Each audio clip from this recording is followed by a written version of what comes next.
Panibagong araw, panibagong vlog na naman tayo for today's video. Ay nandito na naman ako sa inyo. Ngayon araw ay may papakita ko sa inyo na iba't ibang bala ng ating beans grinder mga master. Tara, samahan niyo ako. Let's go.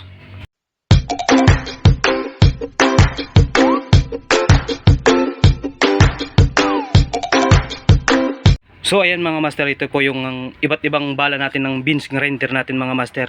Mayroon tayo ditong tinatawag na cup brush mga master. Ito binabala to sa grinder mga master. Cup brush tawag nito mga master. Cup brush. Ito. Tapos meron tayo dito circular brush na D4 naman mga master. Ito, circular brush na D4 mga master. Tapos meron tong D6. Ito ayan mga master, D6. Yan po yung ginagamit sa beans grinder, binabala po natin yan. Tapos meron naman tayo dito yung mga panghasa ng mga kutsilyo, mga bakal. So ito naman mga master, ito ay magaspang. Magaspang to mga master. Ito mga master. Ang sukat ito ay D6 mga master. Yan. Tapos meron tayo ditong pino. So ayan mga master, D6 din to, pero pino siya.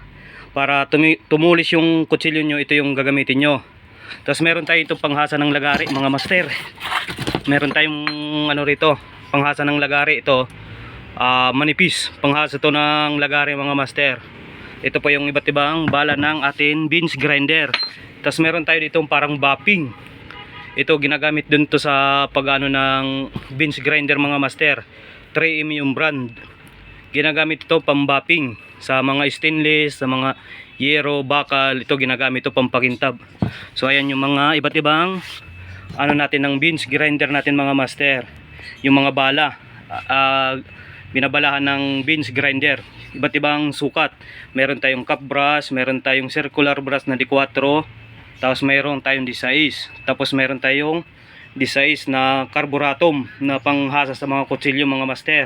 May pino, may magaspang, tapos meron tayo dito bapping cloth na tinatawag mga master. Panghasa naman to ng mga stainless mga master. Ito, tapos meron tayong panghasa ng lagari. So ayan yung mga iba't ibang pangbala ng ating beans grinder mga master. Napakita ko na sa inyo yung iba't ibang bala ng ating beans grinder dito sa hardware mga master. Sa mga hindi pa napakapanood dyan kay Cars TV, pasubscribe na lang at pakihits na lang notification bell para update kayo sa aking mga video. Maraming salamat po.